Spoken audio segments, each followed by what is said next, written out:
And something deep inside was just drawing her to this Jesus. John 6:44 says, Jesus says, unless the Father draws them, they cannot come to me. We now know what it was that was being drawn from this notorious woman. It was her brokenness. It was her shamefulness. It was her sinfulness, her scarred, empty life that Jesus was calling. Come to me, he says, you who are weak, who are tired, and who are overwhelmed. Matthew 11:28. And when she got into his presence, she didn't care. She didn't care anymore. She didn't care anymore what the people, especially who began to realize who this woman was, and they must have gasped.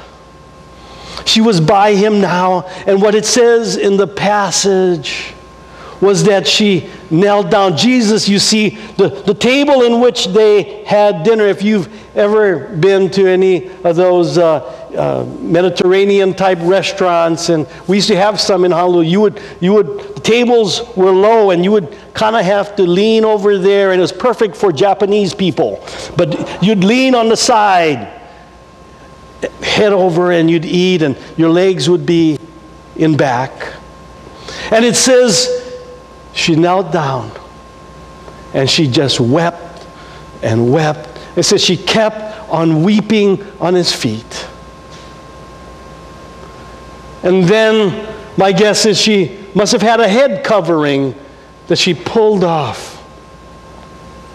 And where the beautiful, luxuriant hair started to just wipe the feet of Jesus. Just wipe, and as tears streamed down. And then she broke open the sweetest, most expensive perfume and poured it over Jesus' feet. And with her hair again, just wiping it, and weeping and weeping and weeping. And she even bent down to kiss it, to kiss his feet. No shame anymore. No shame. She was in Jesus' presence. Romans 10:11 says, anyone who believes in him will not be put to shame. With her eyes too puffed up, she continued to pour and to wipe and to cry and to kiss.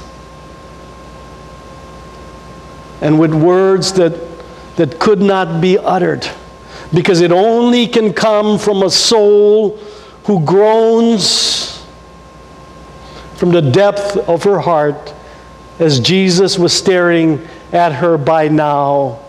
She said, with her hair and her tears in her eyes, I'm sorry, Jesus.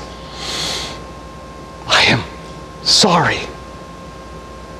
All eyes there must have turned, if not for the sobbing of this notorious sinner, for the overwhelming fragrance that now permeated the courtyard.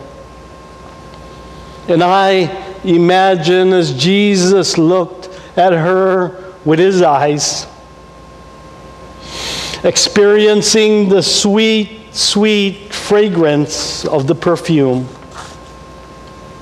but much more, he experienced the fragrance of a vulnerable, yielding, broken woman. And I could imagine he must have gently placed his arms on her shoulder as she wept and kissed and wiped his feet. That he didn't rebuke her. He didn't scold her. He didn't tell her what horrible, immoral things you have done. No. Instead, with the Jesus gentleness, he said to her these words, "Your sins are forgiven. Your faith has saved you. Now go in peace." And so he wants to offer us that. But Jesus was just one awesome man, the Son of God, for that time. But unless he died, and unless he rose again, we could not have that experience. And so this Resurrection Sunday is a remembrance of the fact that hearts broken and vulnerable are to God the sweetest perfume. There, at the same time, as the gasping of the Pharisees and the guests realized who this woman was, what was she doing there? What was Jesus doing there? Treating this woman so special. And maybe for some, we have forgotten also being and knowing God for a while, that we call Jesus. Jesus, come to our committee meeting on Mondays and bless it. Now you can go so we can continue arguing. Jesus, come join us as we potluck and eat. And then you can go so that we can gossip about each other. Jesus, oh, may it not be the case. Come to our morning celebration and leave while we go through the motions of telling you how good we are to serve you. It is not something that Jesus would enjoy, neither for which he had come. But for others, and some of us have felt this, that we don't know why. We don't know why we're drawn. We've heard how judgmental and how strict this God some people believe in, but we still seem to be drawn to him somehow. But it's not to that. It's something within us that says, Lord, I can't get there from here, and I've tried and I know it.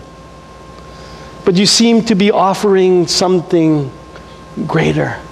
Something that I don't know what it is, but you're drawing me to you. Some of us have felt that and have come into his resurrected presence. Some of you, the yearning is strong now. Listen, because he wants to come and be a part of you. He's waiting for your welcome. And he's died so that all of us can come into his arms. It's an amazing kind of love. It's a kind of love you have to die for to experience.